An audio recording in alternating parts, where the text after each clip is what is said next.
আমার ধারণা আমাকে দেখে মনে করছে পাবনার হেমায়েতপুর থেকে ছুটে আসা কোনো পাগল ছাড়া আর কিছু হবে না। আপনাদের মতো মানুষেরা আমাদেরকে মানুষ বলে না, বলে আমরা সুইপার, বলে আমরা মেথর। ছোট লোকদের পক্ষ থেকে আমি তোমাদের কাছে ক্ষমা চাই। ওই ময়লার ভাগাড়ের কাছে হাজির হলাম, ততক্ষণে একদল লোক যারা এই ময়লাগুলা বেলচা দিয়ে ডাম্পিং ট্রাকে উঠিয়ে শেষ করেছে, এখন বেলচা ছুঁড়ে ওখানে ফেলে দিয়েছে। তাদেরকে গিয়ে সালাম দিলাম, 5 জন লোক, আসসালামু আলাইকুম, জবাব দেয় না, মুখের দিকে তাকায়। আবার সালাম দিলাম, আসসালামু আলাইকুম, এবারও জবাব পেলাম না, আবারও মুখের দিকে তাকায়। এরপরে বললাম, কি ভাই আপনাদের মধ্যে কি কেউ মুসলমান আছেন?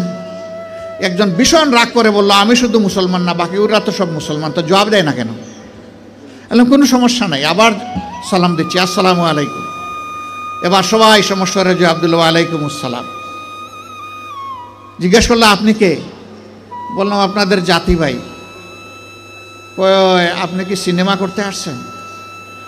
আমার এই চেহারা দেখে মনে হয় যে আমি সিনেমা করতে আসছি। কয় না, তা তো মনে হয় না, কিন্তু আপনার কথাবার্তায় তো এরকমই মনে হচ্ছে। তো আপনি কেন আসছেন? আমি বললাম আপনাদের হাত ধুইতে আসছি। ওই শুনেন, আমরা গরিব মানুষ, আমাদেরকে নিয়ে উপহাস করবেন না। আমি বললাম আল্লাহর কসম আমি উপহাসও করতে আসিনি। তাইলে আপনি আমাদের হাত ধোয়াবেন কেন?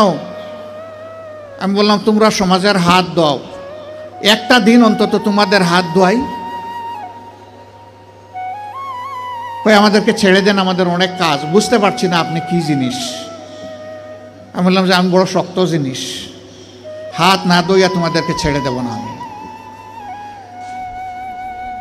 রোদের মধ্যে ঘামতেছে, একজন রাগ করে বললো, এই দে, ওনার এত শখ জাগছে, দে হাত দে, আমারটা আগেই দিচ্ছি। তো উনি হাত দিল, আমি ধোয়াই ঠোয়া খসলাইয়া পরিষ্কার করে বললাম, ভাই অনেক শুক্রিয়া তোমাকে। একজন একজন করে হাত দেয় আর খিলখিলাইয়া হাসে।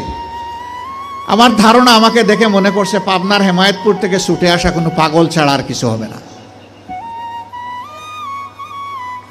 হাত ধোয়ানো শেষ, এবার আমার 2 সঙ্গীকে বললাম যে একটু খাবারের প্যাকেটটা দেন।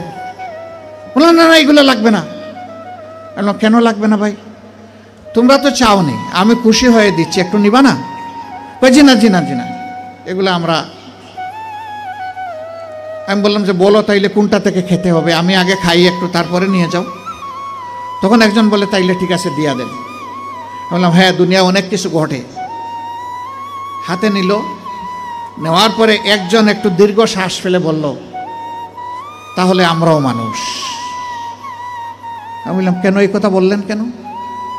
জি না, আপনাদের মতো মানুষেরা আমাদেরকে মানুষ বলে না, বলে আমরা সুইপার, বলে আমরা মেথর। আমাদের কাছে কেউ দাঁড়াইতে চায় না। কোনো রাস্তা দিয়ে আমরা হাঁটলে মানুষ সরে যায়। সমাজের মানুষ আমাদেরকে অচ্ছুত মনে করে, এদেরকে ছুঁইলেই জাত যাবে।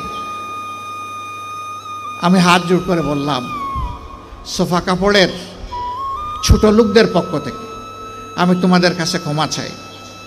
আমাকে ক্ষমা করো, আমাদেরকে ক্ষমা করো। আমি আর চোখের পানি ধরে রাখতে পারিনি, টপ টপ করে আমার চোখ থেকে পানি পড়ল। যে মানুষগুলো তাদের জীবনের পরিশ্রমের বিনিময়ে সমাজের চাকাটাকে চালু রাখে, আমরা কিনা তাদেরকে মানুষ বলি না, আমরা তাদেরকে সুইপার বলি, মেথর বলি।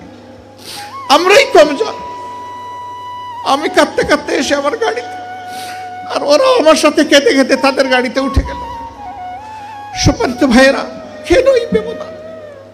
এদের ছাড়া কি এই সমাজ চলবে?